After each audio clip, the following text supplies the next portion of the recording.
Bonjour et bienvenue dans Reset, le biohacking au féminin, le podcast qui t'aide à reprendre le pouvoir sur ton énergie, ton cycle, ta santé et ton équilibre intérieur.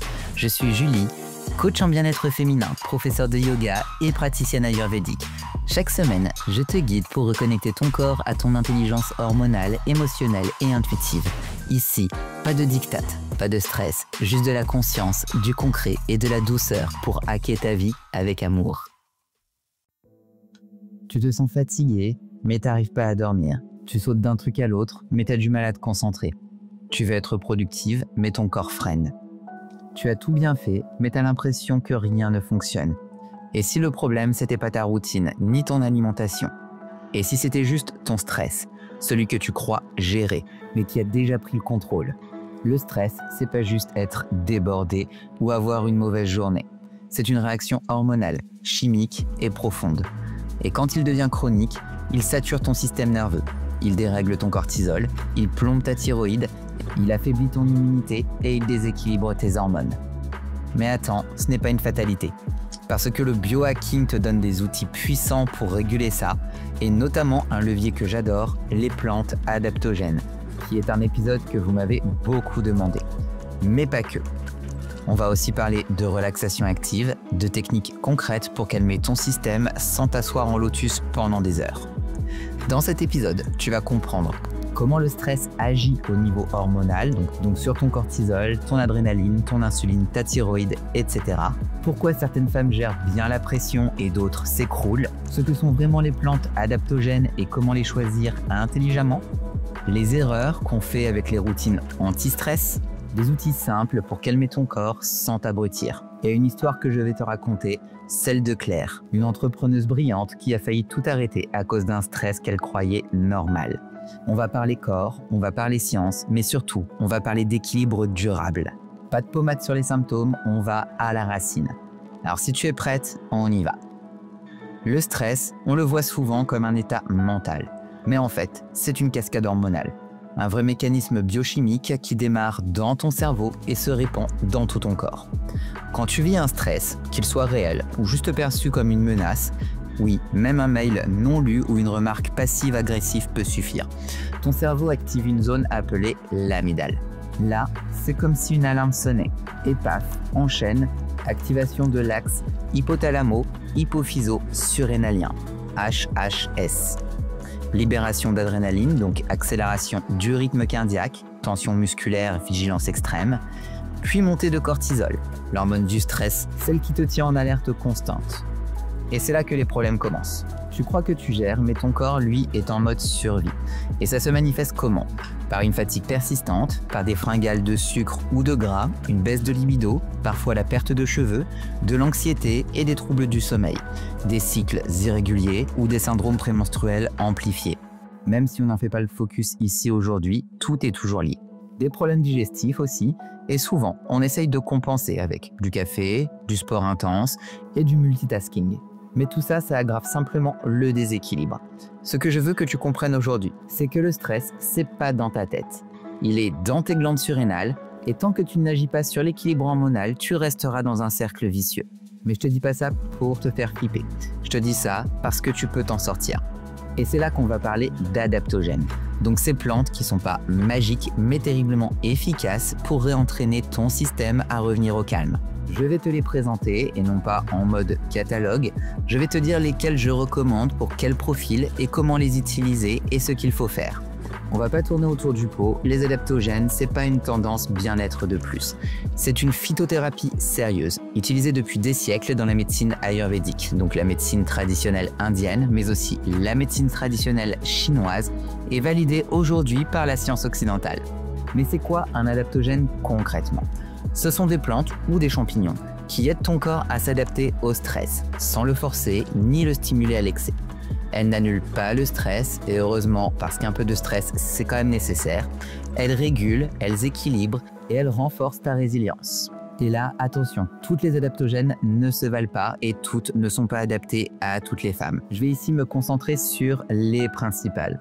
Attention, petit disclaimer tout de même, les adaptogènes, on le répétera jamais assez, sont à utiliser avec précaution.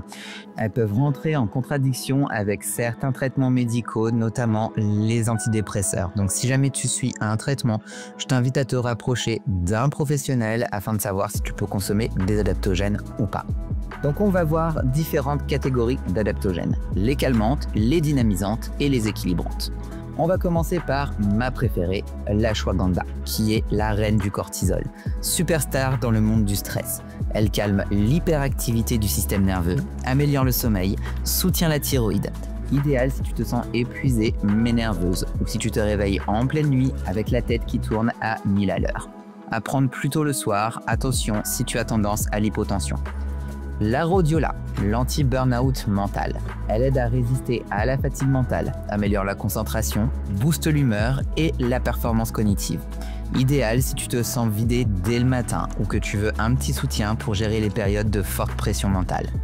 À prendre plutôt le matin, pas le soir, sinon bonjour les insomnies. L'éleutérocoque, donc aussi appelé le ginseng sibérien. C'est un tonique. Il donne de l'énergie sans surstimuler. Moins fort que le ginseng rouge, mais parfait pour les femmes en phase de récupération. Idéal après un burn-out, une convalescence ou une période de grande fatigue chronique, à éviter en cas d'hypertension. Le basilic sacré, ou appelé le tulsi, c'est un équilibrant émotionnel. Elle apaise l'anxiété, régule l'humeur, soutient l'immunité et elle a aussi un léger effet anti-inflammatoire. Parfait en période de fatigue nerveuse et de charge mentale. Peut se consommer en infusion toute la journée. Le cordyceps, le champignon de l'endurance. C'est un adaptogène fongique qui améliore la vitalité globale, la performance physique et soutient l'axe HHS. Idéal si tu fais du sport ou si tu veux retrouver de l'élan sans puiser dans tes réserves. À prendre en courte cure. Important, tu n'as pas besoin de tout prendre en même temps. Le vrai hack, c'est d'écouter ton corps, ton niveau de stress et ton profil hormonal. Et surtout, de commencer par une seule plante, observer puis ajuster. Je vais t'expliquer comment intégrer ces adaptogènes intelligemment dans ton quotidien et éviter les erreurs les plus fréquentes, genre prendre tout en même temps en espérant aller mieux en 2 jours. Alors maintenant que tu sais quoi prendre, la vraie question c'est comment les prendre intelligemment. Parce que là aussi, il y a des pièges. Beaucoup de femmes arrivent en coaching avec moi en mode « j'ai essayé l'ashwagandha, la rhodiola, les champis, les infusions, mais j'ai rien senti » ou « je me suis senti encore plus à plat ». Et du coup, je leur demande « tu les as pris comment, quand, avec quoi, à quelle dose ?» Et là, souvent, la réponse est un petit peu freestyle. Les adaptogènes sont puissants, mais ils ne sont pas magiques. Et mal utilisés, ils peuvent déséquilibrer encore plus ton système. Donc on y va avec intelligence et finesse. Les règles d'or pour intégrer un adaptogène. Une seule plante à la fois, pour observer les effets sur ton corps, pas de combo au début. Toujours commencer par une demi-dose. Certaines femmes sont hypersensibles. Tu testes d'abord ton terrain avant de charger. Pas plus de 6 semaines d'affilée. Tu fais une pause après, pour éviter les effets cumulés et réhabituer ton système nerveux à fonctionner tout seul. Cycle de prise selon ton besoin. Par exemple, l'ashwagandha pendant 1 mois le soir, plus une pause de 2 semaines, puis on passe à la rhodiola, 3 semaines le matin, puis une pause. Tu écoutes ta réponse corporelle. Alors attention ici, pas pendant une grossesse sans avis médical, même si naturel, c'est pas anodin. Quand et comment les prendre? Donc l'ashwagandha, le soir après le dîner ou avant d'aller se coucher. La rhodiola, le matin à jeun ou avant 11 h. L'éleutérocoque, le matin avec le petit-déj. Le tulsi peut être consommé en infusion tout au long de la journée. Le cordyceps, le matin avant l'entraînement, c'est idéal. Toujours avec un petit peu de nourriture si tu as un terrain digestif fragile.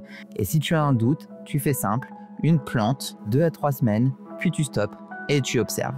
Ce qu'il ne faut pas faire, enchaîner les cures sans pause. Prendre des plantes contradictoires, genre ashwagandha plus rhodiola plus café dans la même matinée, se fier uniquement à l'effet boost du moment sans écouter la fatigue de faim. Acheter des poudres ou gélules sans vérifier la qualité et les excipients. Et surtout, ne crois pas que c'est la plante qui va te sauver. Elle t'aide, oui, elle soutient ton corps, mais le vrai travail, c'est toi qui le fais, avec ton souffle, ton rythme et ta présence. Je vais te parler d'un autre pilier tout aussi essentiel, la relaxation active. Parce qu'il ne suffit pas d'intégrer un truc, il faut aussi que ton système apprenne à relâcher, physiquement concrètement et rapidement. On a parlé adaptogène. Maintenant, parlons du corps. Parce qu'on a tendance à croire que gérer le stress, c'est méditer en silence, respirer en lotus, faire du yoga doux sous une lumière tamisée. Et franchement, si ça marche pour toi, tant mieux. Mais pour beaucoup de femmes que j'accompagne, c'est pas forcément le cas. Elles me disent « j'ai pas le temps, je ne tiens pas en place, je m'ennuie, je culpabilise parce que je pense à tout ce que je dois faire. » Et je les comprends. Parce que dans un mode de vie où tout va vite, apprendre à ralentir, c'est presque un acte révolutionnaire. Mais ralentir, ça veut pas dire rester passive. Ça peut être actif, incarné et fluide. C'est quoi la relaxation active? C'est le fait de réduire son stress, non pas en fuyant ou en s'endormant, mais en mettant le corps en mouvement doux, en pleine conscience, avec une intention de libération. Tu engages le corps, le système nerveux te suit, les hormones se rééquilibrent. C'est aussi simple que ça. Quelques techniques que je recommande. La marche consciente. Pas forcément un footing, pas une balade pour faire 10 000 pas, juste une marche lente, sans téléphone, en silence ou avec une petite playlist dans les oreilles. Tu poses ton attention sur ta respiration, sur tes pieds et ton rythme. 5 à 15 minutes suffisent. Idéal en milieu de journée, après un appel stressant ou après un repas. Le checking. Tu mets une musique rythmée, tu fermes les yeux et tu secoues. Tes bras, tes jambes, ton bassin, sans chorégraphie, juste pour faire sortir ce qui bloque. 2-3 minutes et tu peux même le faire dans ta salle de bain. Ça va libérer les tensions, ça va décharger le système nerveux tout en douceur. La respiration libre en mouvement. Debout, tu inspires, tu lèves les bras, tu expires, tu relâches. Tu bouges au rythme de ton souffle, comme une vague. Tu laisses venir ce qui veut s'exprimer, un soupir, un son, une larme, un frisson, et ça va ramener le mental dans le corps, et le corps dans le présent. L'automassage rapide. Tu prends 2 minutes pour masser ton cuir chevelu, ta nuque, ton plexus. Tu peux le faire avec une huile ou juste avec tes mains. Ça va activer ta circulation, libérer les tensions et ramener un petit peu d'ancrage. Tu n'as pas besoin d'un studio zen ou d'un cours guidé. Tu as besoin de te réintégrer à ton corps. C'est là que tu décharges, que tu répares, que tu retrouves ton axe. Et ça, c'est gratuit, accessible et immédiat. Tu n'as même pas besoin d'y croire pour que ça fonctionne, tu as juste à le faire. Je vais te raconter l'histoire de Claire, une cliente que j'ai accompagnée sur ce sujet. Une femme brillante, mais débordée, qui avait tout misé sur le mental et qui a découvert la puissance de son corps comme un espace de régulation. Claire, elle cochait toutes les cases de réussite. Entrepreneuse, brillante, mère de 2 enfants, routine au carré, alimentation bio, complément sur mesure, même un petit sauna infrarouge dans sa salle de bain. Mais quand elle est venue me voir, elle était à bout. Pas juste fatiguée, non, vraiment au bord de l'effondrement, voire du burn-out. Elle dormait mal, elle avait des palpitations, des crises d'angoisse dès le réveil. Elle n'arrivait plus à se poser. Et pourtant, elle me disait « Mais je fais tout bien, pourquoi est-ce que je me sens de pire en pire ?» Alors je lui ai posé une question toute simple. « Et ton corps, tu l'écoutes quand? Tu bouges comment? Tu le sens encore ?» Et là, elle a pleuré. Pas parce que la question était dure, mais parce qu'elle s'est rendue compte qu'elle avait complètement déserté son corps. Elle vivait dans sa tête tout le temps, même dans le stress. Elle essayait de contrôler avec le mental. Moralité, on a tout mis en pause. Plus de suppléments magiques, plus de nouveaux protocoles, juste le souffle, le mouvement, le contact. Les premières semaines, elle me disait « c'est bizarre, j'ai l'impression de rien faire ». Et je lui ai répondu « tu es en train de tout changer ». On a commencé avec 3 minutes de checking par jour, puis de la cohérence cardiaque, puis des automassages. Elle a choisi l'ashwagandha qu'elle prenait chaque soir avant son moment de relâchement corporel. Pas comme une pilule miracle, mais comme un soutien pour descendre de son cerveau à son ventre. Et en quelques semaines, tout a bougé. Pas d'un coup, mais en profondeur. Elle a recommencé à ressentir, elle a réappris à dire stop, elle a retrouvé un sommeil réparateur sans somnifère. Elle a surtout compris que le stress n'était pas une fatalité. Aujourd'hui, Claire continue à avoir des périodes intenses, mais elle ne lutte plus. Elle respire dedans, elle bouge avec, elle s'ancre. Elle n'est pas devenue zen comme un moine bouddhiste, elle est devenue incarnée, présente et connectée à elle-même. Et c'est ça que je veux pour toi. Pas une routine parfaite, pas un protocole rigide, juste un espace où ton corps peut exister, sentir et relâcher. Je vais te donner un mini plan reset spécial stress. Un mix intelligent de respiration, de mouvement et adaptogène que tu peux adapter à ta réalité. Alors si tu veux quelque chose de concret, de réaliste et surtout de faisable, même si tu as un enfant sur toi, une réunion Zoom dans 10 minutes, un niveau d'énergie au ras les pâquerettes, je vais te proposer un petit plan anti-stress ultra simple que tu peux faire tous les jours ou en fonction des urgences. C'est adaptable, c'est structuré. Pas un truc en plus à gérer, mais un cadre qui t'aide à garder la tête hors de l'eau. L'objectif, c'est de réguler ton système nerveux en 3 temps. Premièrement, l'apaiser, deuxièmement, le recharger et troisièmement, prévenir. Donc premièrement, dès que tu sens que ton système est en surchauffe, la respiration 4-7-8. Tu inspires pendant 4 secondes, tu retiens pendant 7 secondes et tu expires sur 8 secondes. Tu fais 3 à 5 cycles les yeux fermés. Résultat, baisse immédiate du cortisol et apaisement du système nerveux. Le checking pendant 2 minutes. Tu mets une musique, tu secoues tout ton corps, les bras, les jambes, le bassin, la nuque, et tu laisses tout sortir. Automassage du plexus et des trapèzes. Tu masses les épaules, ton cou, ton haut du ventre, et tu souffles en même temps. Temps total, 7 minutes. Et c'est complètement faisable partout. Deuxièmement, recharger. Chaque matin pour partir du bon pied. Tu peux utiliser les adaptogènes suivants. L'ashwagandha si tu dors mal et si tu es tendu. La rhodiola si tu te sens lente et cérébralement à plat. L'élotérocoque si tu reviens d'un épuisement. Je le répète, une seule plante, le matin ou le soir selon ton profil. Ajoute à ça mouvement doux pendant 5 à 10 minutes, donc par exemple des étirements au sol, respiration en mouvement, bras qui montent à l'inspire et qui descendent à l'expire, tout simplement. L'intention du jour plus ancrage, tu poses ton intention à voix haute ou dans ta tête. Par exemple, je choisis d'habiter mon corps, pas mon stress. Troisièmement, prévenir, à faire le soir pour que ton corps récupère vraiment. Donc, pas d'écran après 21 h si possible. Respiration allongée ou cohérence cardiaque, tu peux éventuellement prendre un petit bain chaud aussi, et une phrase de fermeture du mental, par exemple, je me donne le droit de ne rien résoudre maintenant. Si tu ne fais pas tout, c'est ok, mais fais un truc, un petit pas, un petit espace, un micro-sas de décompression. C'est pas une question de temps, c'est une question de priorité, et ton système hormonal a besoin de toi à ce niveau-là. Il y a un stress dont on ne parle pas assez. C'est celui qui ne te met pas à terre d'un seul coup. Celui qui ne crie pas fort, mais qui s'infiltre doucement, tous les jours. C'est le stress de fond. Tu ne l'identifies pas forcément comme du stress, parce qu'il ne déclenche pas de panique, mais il est là et il tue à petit feu. Quelques exemples de stress de fond que tu reconnaîtras peut-être. La charge mentale permanente. Ne rien oublier, penser à tout. Les notifications qui vibrent toute la journée. Les micro-conflits non exprimés avec ton entourage. L'autopression de faire mieux. La comparaison constante sur les réseaux, les petits inconforts physiques que tu ignores, les douleurs, les tensions, fatigue visuelle, l'absence de vrai temps off où tu ne dois rien à personne. Aucun de ces trucs ne va te faire exploser. Mais mis bout à bout, jour après jour, ton système s'épuise. Et ce stress-là est beaucoup plus sournois que le stress aigu, parce qu'il devient ta norme. Tu ne te rends même plus compte que ton corps est en tension continue. Et pourtant, il est hyper destructeur pour ton équilibre hormonal.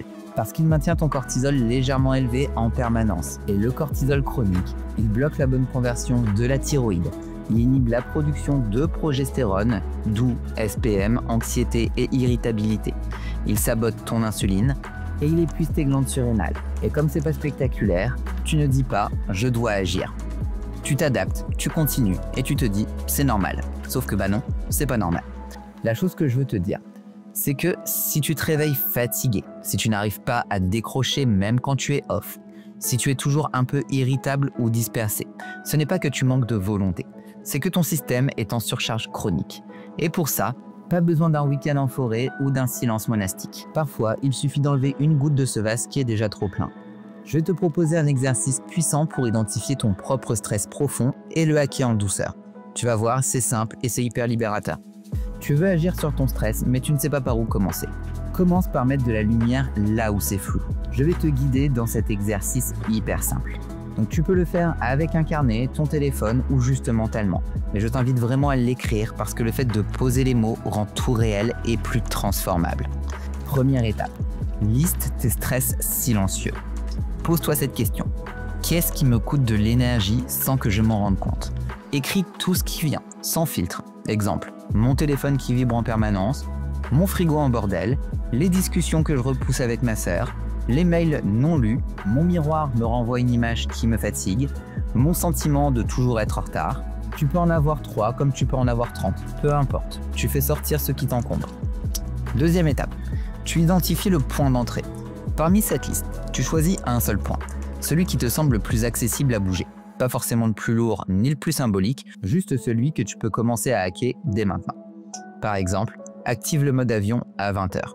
Range un espace visuel qui t'agresse. Écris un SMS pour débloquer une conversation en suspens. Dire non à un truc qui t'épuise, ce n'est pas un grand saut, mais c'est un petit réalignement. Étape 3. Répète le processus une fois par semaine. Chaque semaine, tu refais le point. Tu ajoutes à ta liste, tu coches celle que tu as allégée et tu choisis un nouveau stress de fond à libérer. Tu avances par micro-désengorgement et ton système nerveux commence à respirer. Le stress ne part pas d'un coup, mais tu peux le rendre vivable. Et surtout, tu peux reprendre le pouvoir là où il avait grignoté ton énergie sans permission. On arrive à la fin de cet épisode, donc il est temps pour moi de te proposer un petit récap de tout ce qu'on a vu aujourd'hui. Un rappel simple que tu pourras tout simplement réécouter ou te répéter quand tu sens que le stress revient prendre un petit peu trop de place dans ta vie. On termine cet épisode et j'ai envie que tu partes avec plus qu'un savoir. Je veux que tu repartes avec une conviction, un ancrage, un rappel. Tu n'es pas fragile, tu n'es pas faible, tu n'as pas un problème de stress, tu as juste vécu dans un monde où le stress est devenu normal. Et ça, c'est pas une fatalité. Donc on va récapituler. Le stress n'est pas dans ta tête, il est dans ton système nerveux et hormonal.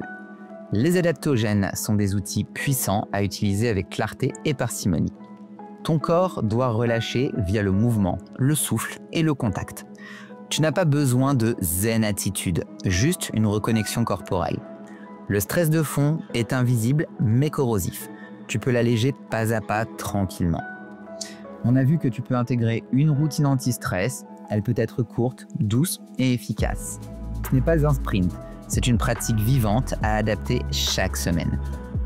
Ce que je te propose maintenant, c'est d'écrire puis de répéter à voix haute les phrases suivantes. Je ne suis pas là pour survivre dans un état d'alerte permanent.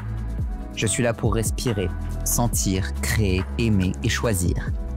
Je ne suis pas une machine à produire. Je suis un corps vivant, un système intelligent. Et je peux me soutenir chaque jour avec des gestes simples. Mon stress n'est pas mon identité. Je suis capable de réguler, de transformer et d'habiter pleinement ma vie. Tu peux revenir à cet épisode à chaque fois que tu sens que tu t'éparpilles et que tu t'essouffles. Ton corps sait, ton souffle sait, et toi aussi maintenant, tu sais. Merci d'avoir été avec moi aujourd'hui. Merci d'avoir écouté Reset, le biohacking au féminin. Si cet épisode t'a parlé, pense à t'abonner, à laisser 5 étoiles ou un petit mot doux sur ta plateforme d'écoute préférée. Et surtout, n'oublie pas, ton corps est ton allié. Chaque jour est une nouvelle opportunité de te reconnecter à ta puissance intérieure et on se retrouve très vite pour un prochain Reset.